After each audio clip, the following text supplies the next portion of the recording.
خصوصیت معراج۔ سبحان الذي أسرى بعبده ليلا من المسجد الحرام إلى المسجد الأقصى الذي باركنا حوله لنريه من آياتنا إنه هو السميع البصير۔ سورہ بنی اسرائیل۔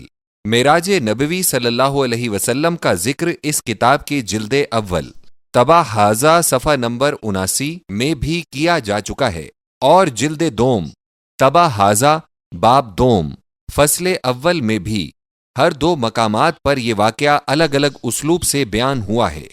اب اس مضمون خصائص النبی صلی اللہ علیہ وسلم میں بھی اس عنوان کا شامل ہونا ضروری تھا۔ الحمدللہ کہ اس جگہ تیسرے طرز بدی میں اس کا ذکر کیا جاتا ہے۔ ناظرین یاد رکھیں کہ معراج نبی صلی اللہ علیہ وسلم ان خصوصیات میں سے ہے جس میں اور کوئی نبی و رسول حضور صلی اللہ علیہ وسلم کا سہیم نہیں۔ لفظ معراج کا مادہ عروج ہے۔ چونکہ احادیث میں الفاظ عریج بھی استعمال فرمائے گئے تھے، لہٰذا اس واقعہ مبارکہ کے لیے لفظ معراج خاص ہو گیا۔ لفظ معراج کے معنی زینہ بھی ہیں، چونکہ عروج و ارتقاء منزل بمنزل ہوا تھا، لہٰذا واقعہ باطنی کے لیے یہ تشبیہ ظاہری بھی خوب ہے۔ تعدد معراج۔ علماء میں سے بعض تعدد معراج کے قائل ہوئے ہیں اور لفظ اسراء و لفظ معراج کے معنی کا فرق بتلایا ہے، اور اسی لیے انہوں نے ان واقعات کے لیے مختلف سالوں اور مہینوں کا ذکر کیا ہے۔ مگر حافظ ابن کثیر رحمہ اللہ نے، جو بڑے محقق ہیں، اپنی تفسیر میں لکھ دیا ہے کہ تعدد معراج کا قول مطلقاً بے سند ہے اور احادیث صحیحہ کے مفہوم کے بھی مخالف ہے۔ تعین زمانہ۔ ام المومنین حضرت عائشہ صدیقہ رضی اللہ عنہا کی روایت صحیح بخاری میں ہے کہ ام المومنین ختیجہ رضی اللہ عنہا کی وفات 3 سال قبل از ہجرت تھی۔ دوسری روایت ہے کہ طاہرہ ختیجہ رضی اللہ عنہا کی وفات فرضیت نماز پنجگانہ سے پیشتر تھی۔ بخاری عن عائشہ۔ یہ بات تو نہ مل سکی کہ حضرت ختیجہ فرضیت نماز سے پہلے وفات پائی تھیں، البتہ حضرت عائشہ رضی اللہ عنہا سے یہ بات کئی روایتوں میں منقول ہے کہ حضرت عائشہ رضی اللہ عنہا کا نکاح حضور صلی اللہ علیہ وسلم سے حضرت ختیجہ رضی اللہ عنہا کی وفات کے 3 سال بعد ہوا۔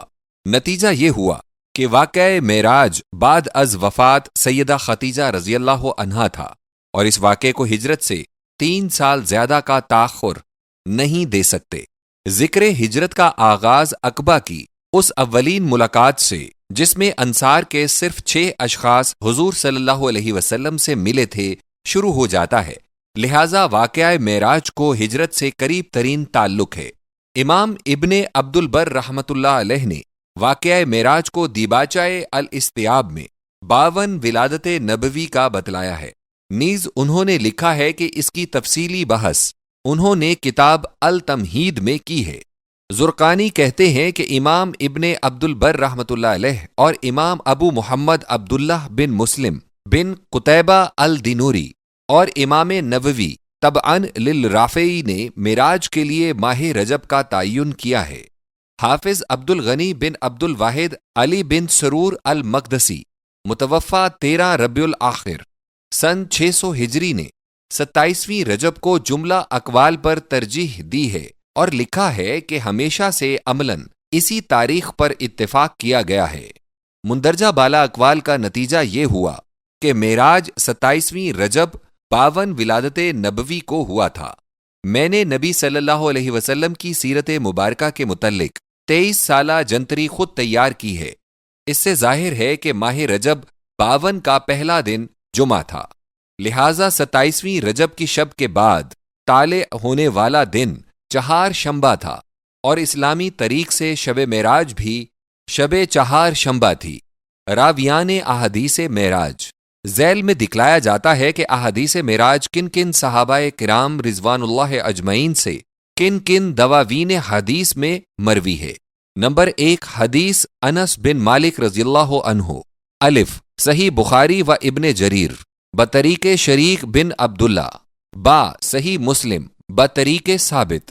جیم نسائی و ابن ماجہ بطریق یزید بن مالک دال ابن ابی حاتم بطریق دیگر از یزید بن مالک رضی اللہ عنہ ہا ابن جریر و ابن مردوے بطریق عبد الرحمن بن ہاشم واو احمد و ترمزی و بیہقی و عبد بن حمید و ابن جریر و ابن مردوے و ابو نعیم بطریق قتادہ زا ابو داؤد و احمد بطریق عبد الرحمن بن جبیر ہا ابن مردوے بطریق قتادہ و سلیمان التیمی و علی بن زید تا ابن سعد سعید بن منصور بزار بیہقی ابن اساکر ان ابی عمران الجوفی نمبر 2 حدیث جابر بن عبداللہ رضی اللہ عنہ الف صحیح بخاری و صحیح مسلم ان جابر رضی اللہ عنہ نمبر 3 حدیث ابن عباس رضی اللہ عنہ الف صحیحین بطریق قتادہ ان ابی العالیہ با صحیح مسلم من طریق قتادہ ان ابی العالیہ جیم احمد ابو نعیم ابن مردوہ بسند صحیح من طریق قابوس ان ابی دال احمد ابو یعلا ابو نعیم ابن مردوہ من طریق اکرمہ ہا احمد نسائی بزار طبرانی من طریق سعید بن جبیر رضی اللہ عنہ واو ابن مردوہ من طریق شہر بن خوشب رضی اللہ عنہ نمبر 4 حدیث ابن مسعود رضی اللہ عنہ الف صحیح بخاری من طریق علقمہ با صحیح مسلم من طریق مرہ الحمدانی جیم مسلم بیہقی ابو نعیم من طریق زر دال احمد ابن ماجہ سعید بن منصور حاکم فی صحیح من طریق مؤثر بن غفار ہا ترمزی و حسنہ ابن مردوہ من طریق عبد الرحمن واو بزار ابو یعلا حارث بن ابی اسامہ طبرانی ابو نعیم ابن اساکر من طریق عاتمہ نمبر 5 حدیث مالک بن سعسع رضی اللہ عنہ الف صحیح بخاری و صحیح مسلم و احمد مالک حادثہ من طریق قتادہ ان انس رضی اللہ عنہ نمبر 6 حدیث ابی ذر رضی اللہ عنہ الف صحیحین من طریق زہری ان انس قال كان ابو ذر يحدث بسنده عن ابي ذر نمبر 7 حدیث ابی ہریرہ رضی اللہ عنہ الف صحیح مسلم و احمد و مردوہ من طریق ابی سلمہ با احمد ابن ماجہ ابن ابی حاتم ابن مردوہ من طریق ابی سلط جیم ابن جریر ابن ابی حاتم ابن مردوہ بزار ابو یعلا بیہقی من طریق ابی العالیہ دال ابن مردوہ من طریق سلیمان التیمی ہا سعید بن منصور ابن سعد طبرانی اوسط ابن مردوہ ان ابی وہب مولا ابی ہریرہ رضی اللہ عنہ نمبر 8 حدیث حذیفہ بن یمان رضی اللہ عنہ الف عمار بن شیبہ ترمزی حاکم وصححہ نسائی ابن جریر ابن مردوہ بیہقی ان حذیفہ رضی اللہ عنہ نمبر 9 حدیث سمرہ بن جندب رضی اللہ عنہ الف ابن مردوہ ان سمرہ رضی اللہ عنہ نمبر 10 حدیث سہل بن سعد رضی اللہ عنہ الف ابن اساکر ان سہل بن سعد رضی اللہ عنہ نمبر 11 حدیث شداد بن اوس رضی اللہ عنہ الف ابن ابی حاتم بیہقی وصححہ بزار طبرانی ابن مردوہ ان شداد رضی اللہ عنہ نمبر 12 حدیث صہیب رضی اللہ عنہ الف طبرانی ابن مردوہ ان صہیب بن سنان رضی اللہ عنہ نمبر 13 حدیث ابن عمر رضی اللہ عنہ الف ابو داؤد طبرانی اوسط بیہقی ان ابن عمر رضی اللہ عنہ نمبر 14 حدیث عمر بن شعیب رضی اللہ عنہ الف ابن مردوہ ان عمر بن شعیب ان ابیہ ان جدیہ نمبر 15 حدیث عبداللہ بن اسد بن زرارہ رضی اللہ عنہ صحابی بن صحابی الف بزار ابن قانے ابن عدی بغوی ابن اساکر عبداللہ بن اسد رضی اللہ عنہ نمبر 16 حدیث ابو ایوب رضی اللہ عنہ الف ابن ابی حامد ابن مردویہ عن ابی ایوب رضی اللہ عنہ. نمبر 17 ابو حیہ رضی اللہ عنہ الف طبرانی ابن قانے ابن مردویہ عن ابی حیہ رضی اللہ عنہ. نمبر 18 حدیث ابی الامراء رضی اللہ عنہ الف طبرانی ابن قانے ابن مردویہ عن ابی الامراء. نمبر 19 حدیث ابی سعید خدری رضی اللہ عنہ الف ابن جریر ابن المنذر ابن ابی حاتم ابن مردویہ بیہقی ابن عساکر من طریق ابی ہارون العبدی با ابن مردویہ من طریق ابی نضرہ رضی اللہ عنہ جیم ابن مردویہ من وجہ آخر عن ابی نضرہ دال ابن مردویہ من وجہ آخر من طریق نقمہ رضی اللہ عنہ. نمبر 20 حدیث ابی یعلا رضی اللہ عنہ الف طبرانی اوسط ابن مردویہ من طریق محمد بن عبد الرحمن رضی اللہ عنہ. نمبر 21 حدیث عائشہ رضی اللہ عنہا الف ابن مردویہ حاکم وصححہ بیہقی من طریق زہری عن عروہ رضی اللہ عنہ. نمبر 22 حدیث اسماء بنت صدیق رضی اللہ عنہا الف ابن مردویہ من طریق یحییٰ بن عباد. نمبر 23 حدیث ام ہانی رضی اللہ عنہا بنت ابی طالب الف ابن اسحاق ابن جریر عن کلبی عن ابی صالح. نمبر 24 حدیث عمر فاروق رضی اللہ عنہ الف احمد عن عبید بن آدم با ابن مردویہ من طریق مغیرہ بن عبد الرحمن. نمبر 25 حدیث ابی سفیان الاموی رضی اللہ عنہ الف ابو نعیم عن محمد بن کعب القرظی بطریق ایمیا موقوف. نمبر 26 حدیث امیر المومنین علی رضی اللہ عنہ الف طبرانی من طریق الحسین عن ابیہ با ابو نعیم من طریق محمد بن الحنفیہ رضی اللہ عنہ جیم ابن مردویہ من طریق زید بن علی عن آبائی. نمبر 27 حدیث عبد الرحمن بن قرط السمالی رضی اللہ عنہ الف سعید بن منصور طبرانی ابن مردویہ ابو نعیم فی المعرفہ عن عبد الرحمن بن قرط رضی اللہ عنہ. نمبر 28 حدیث بریدہ رضی اللہ عنہ الف ترمذی حاکم وصححہ ابو نعیم ابن مردویہ بزار عن بریدہ رضی اللہ عنہ. صحابہ رضوان اللہ علیہم جس قدر راویان حدیث ہیں ان میں مکی مہاجر بھی ہیں اور مدنی انصار بھی. واقعہ معراج مکہ معظمہ میں ہوا، لیکن یہ خیال غلط ہے کہ انصار اصحاب نے بعد میں جو کچھ بیان کیا وہ مہاجرین سے سنا ہوا تھا. اول تو راوی صحابہ کی خود صراحت کہ انہوں نے حدیث کو نبی صلی اللہ علیہ وسلم تک پہنچایا، اس بارے میں کافی دلیل ہے. دوم یہ قدرتی امر ہے کہ جب انصار کبار نے معراج کے متعلق اپنے مہاجر بھائیوں سے کچھ سنا تو ان کے شوق و ذوق کا تقاضا یہی ہونا چاہیے تھا کہ وہ خود سرور عالم صلی اللہ علیہ وسلم کی زبان سے سننے کی درخواست کرتے. جیسا کہ محدثین میں ہمیشہ علو اسناد کے حاصل کرنے کا شوق پایا گیا ہے. یہ صرف قیاس ہی نہیں بلکہ بعض روایات میں صراحتاً اس کی بابت الفاظ موجود ہیں. حدیث شداد بن اوس رضی اللہ عنہ میں ہے قلنا یا رسول اللہ کیف اسری بک. لفظ قلنا پر غور کرنا چاہیے کہ یہ درخواست ایک مجمع صحابہ رضی اللہ عنہم کی طرف سے تھی. صحیحین کی روایت مالک بن صعصعہ میں ہے ان النبی صلی اللہ علیہ وسلم حدثہم. خود نبی کریم صلی اللہ علیہ وسلم نے ان سے حدیث بیان فرمائی. لہٰذا معراج کی احادیث مرفوعہ خواہ ان کے راوی مہاجرین ہیں یا انصار، سب کی سب نبی صلی اللہ علیہ وسلم سے سنی ہوئی ہیں. بعض صحابہ مثلاً ابن عباس اور انس رضی اللہ عنہم ایسے بھی ہیں جنہوں نے نبی صلی اللہ علیہ وسلم سے روایت براہ راست بھی کی ہے اور بالواسطہ کسی دوسرے صحابی سے بھی. ان کی طرف سے ہر دو گونہ روایات ہیں. اس تمیز کا قائم رکھنا بھی ثابت کرتا ہے کہ انہوں نے مرسل کو مرفوع کہنے کی جرت کبھی نہیں کی.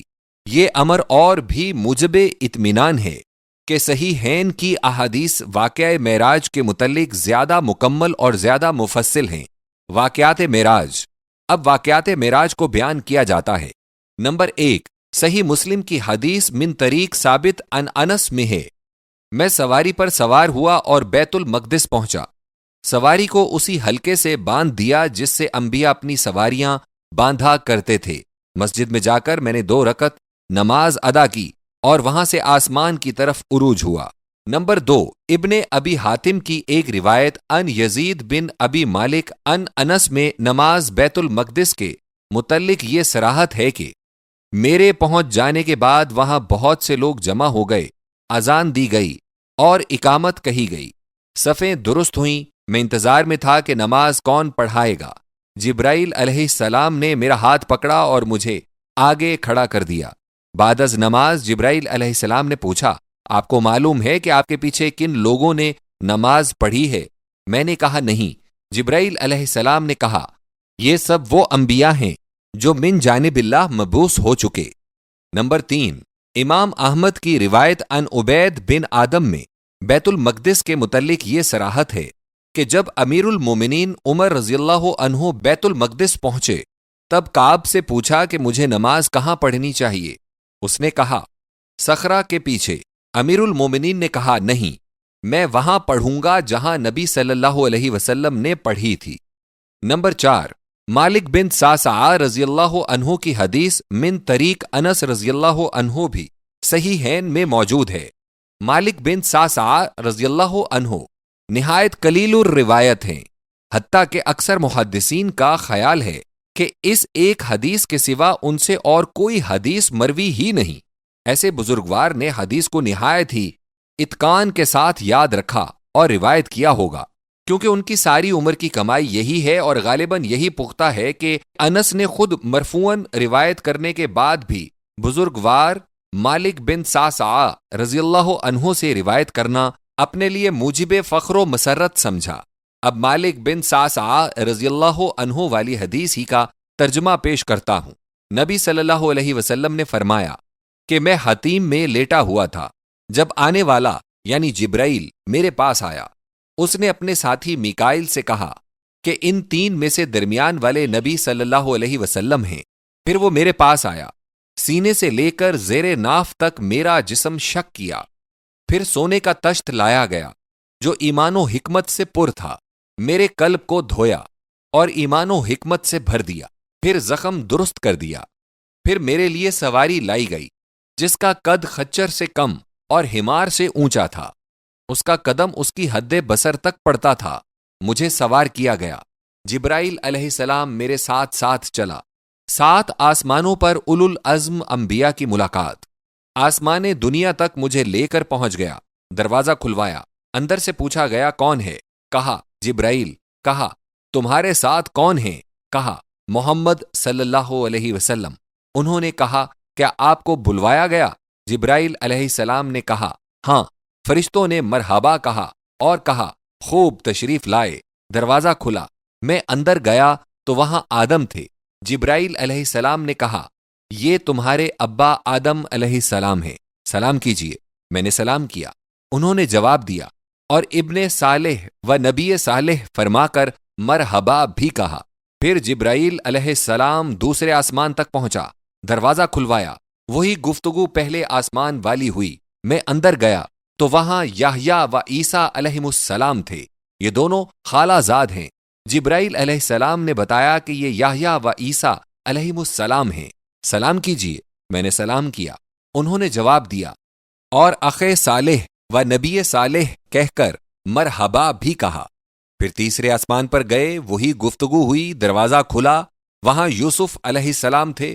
سلام و جواب کے بعد انہوں نے بھی اخ صالح و نبی صالح کے الفاظ میں مرحبا کہا۔ پھر جبرائیل علیہ السلام چوتھے آسمان تک بلند ہوا، دروازہ کھولنے کو کہا، پوچھا کون؟ کہا جبرائیل۔ پوچھا تمہارے ساتھ کون ہیں؟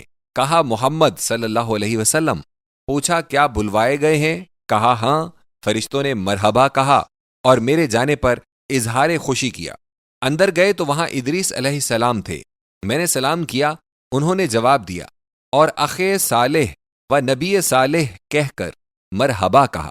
اسی طرح 5ویں آسمان والے فرشتوں کی بات جبرائیل سے ہوئی، میں اندر گیا، وہاں ہارون علیہ السلام ملے، سلام کا جواب دے کر مجھے اخ صالح و نبی صالح کے ساتھ مرحبا کہا۔ اسی طرح 6 آسمان پر جبرائیل علیہ السلام اور فرشتوں کی گفتگو ہوئی، میں اندر گیا تو وہاں موسیٰ علیہ السلام ملے، میں نے سلام کیا، انہوں نے جواب دیا اور اخ صالح و نبی صالح کہہ کر مرحبا کہا۔ میں ان سے آگے کو چلا تو موسیٰ علیہ السلام رو پڑے، پوچھا گیا کہ تم کیوں روئے؟ کہا یہ نوجوان میرے بعد نبی ہوا اور اس کی امت کے لوگ میری امت سے بہت زیادہ تعداد میں داخل جنت ہوں گے۔ پھر 7ویں آسمان پر جبرائیل پہنچا، فرشتوں سے گفتگو ہوئی اور وہاں میں نے دیکھا کہ ابراہیم علیہ السلام موجود ہیں، میں نے سلام کیا، انہوں نے جواب دیا اور ابن صالح و نبی صالح کہہ کر مرحبا کہا۔ سدرۃ المنتہا اور بیت المعمور۔ پھر مجھے سدرۃ المنتہا تک اٹھایا گیا، اس کا پھل بڑی چاٹیوں جیسا اور اس کے پتے ہاتھی کے کان جیسے بڑے ہیں۔ جبرائیل علیہ السلام نے بتایا کہ سدرۃ المنتہا یہی ہے، وہاں 4 نہریں دیکھیں، 2 اندر بہتی تھیں، 2 کھلم کھلی۔ جبرائیل علیہ السلام نے بتایا کہ اندر اندر چلنے والے دریا تو بہشت کے دریا ہیں اور کھلے چلنے والے نیل و فرات۔ پھر سامنے بیت المعمور نمودار ہوا۔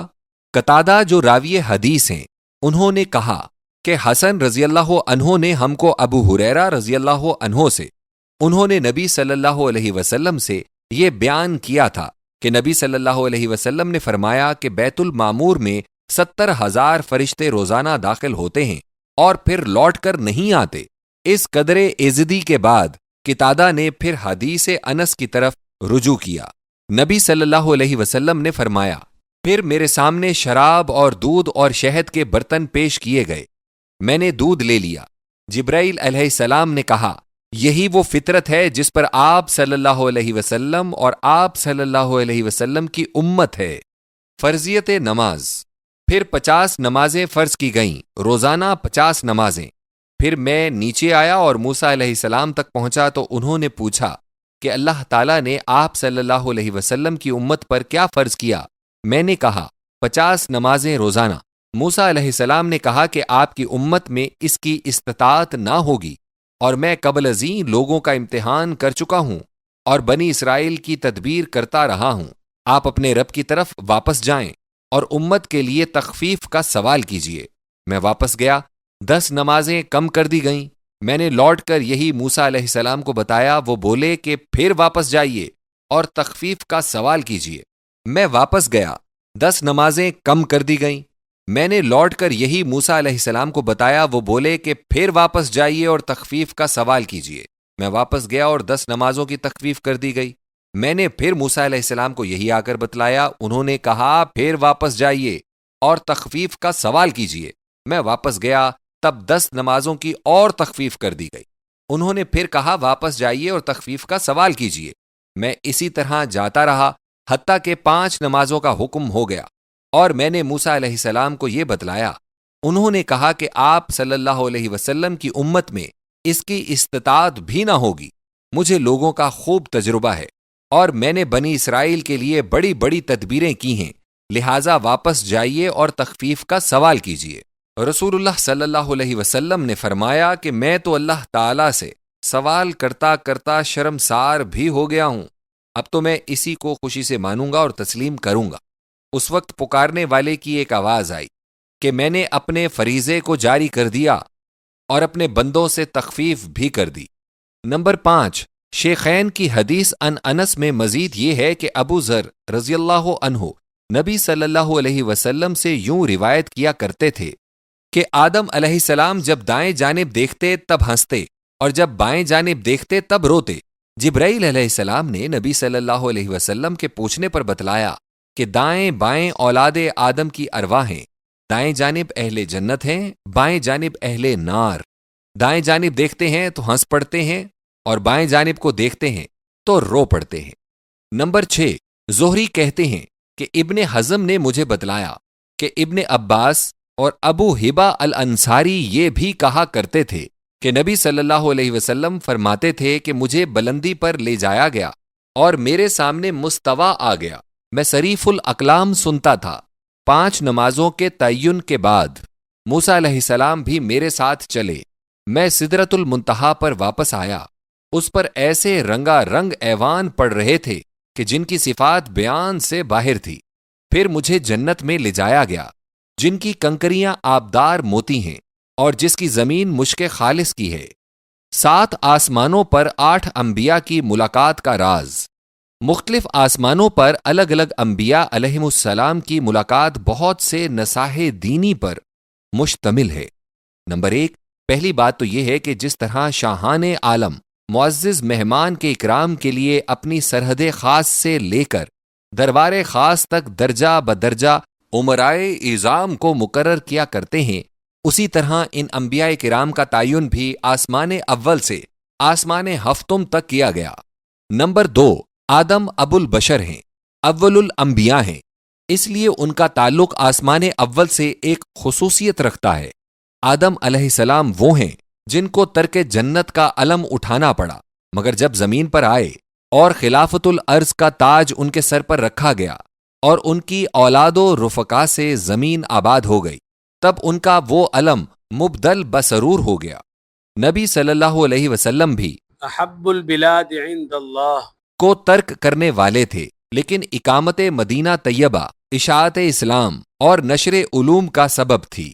یہیں سے نصرت و فتح کے اعلام بلند ہوئے، اور یہی بلدہ طیبہ حضور صلی اللہ علیہ وسلم کے خلفاء کا بھی مستقر ثابت ہوا۔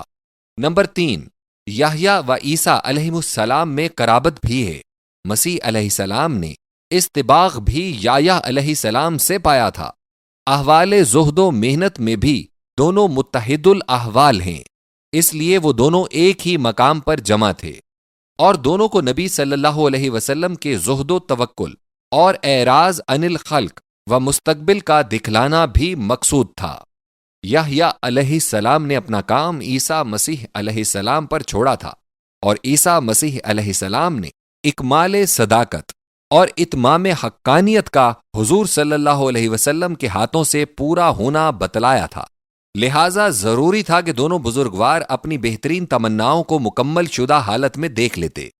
نمبر 4، یوسف علیہ السلام کے احوال مبارکہ کو نبی صلی اللہ علیہ وسلم سے مماثلت کلی ہے۔ دونوں صاحب الجمال والکمال ہیں، دونوں کو امتحانات ساتھ دینے یعنی جھیلنے پڑے، دونوں میں عفو و کرم کا وفور ہے، دونوں نے اخوان جفا پیشہ کو لا تثریب علیکم اليوم سورۃ الیوسف کے مجدہ سے جان بخشی فرمائی ہے۔ دونوں صاحب امر و حکمت ہیں اور دنیا سے پوری کامرانی و حکمرانی اور جاہ و جلال کے ساتھ رخصت ہوئے ہیں۔ نمبر 5، چوتھے فلک پر ادریس علیہ السلام کی ملاقات ہوئی۔ کثرت درس اور توغل تعلیم اور شغف تدریس میں ادریس علیہ السلام کا خاص درجہ ہے، اور یہی کیفیت نبی صلی اللہ علیہ وسلم کی تھی۔ وَيُزَكِّيهِمْ وَيُعَلِّمُهُمُ الْكِتَابَ وَالْحِكْمَةَ سورۃ الجمعہ حضور صلی اللہ علیہ وسلم ہی کے القاب گرامی میں داخل ہے۔ نمبر 6، 5ویں پر ہارون علیہ السلام ملے۔ ہارون علیہ السلام اپنی قوم و امت میں ہر دل عزیز اور محبوب قلوب تھے۔ ہارون مسجد کے امام تھے۔ ہارون تفریقہ و فرقہ بازی کو سب سے برا سمجھتے تھے، اور یہ وہ صفات عالیہ ہیں جن کے انوار حضور صلی اللہ علیہ وسلم کی سیرت میں واضح و آشکار ہیں۔ نمبر 7، چھٹے آسمان پر حضرت موسیٰ علیہ السلام کی ملاقات ہوئی۔